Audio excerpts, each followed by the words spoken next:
kiitos haasteesta Noora. Tässä piti jotain ilmeisesti sellaista vähän esittää, mitä ei ole vielä kauheasti kokeillut, niin mulla tuli yksi laji heti mieleen, mitä mä en ole vielä kokeillut. Jahas, lähdetään. Sitten mulla on täällä hoppunen valmiina. Ja opettaja.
Valitettavasti tällä maanantaina ei kyennyt hakemaan vahvempaa juomaa ja tätäkään saa ihan kaikkea alas kerralla.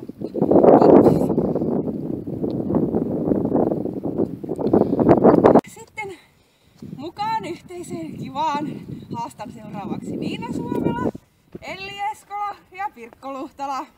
Pitäkää hauskaa!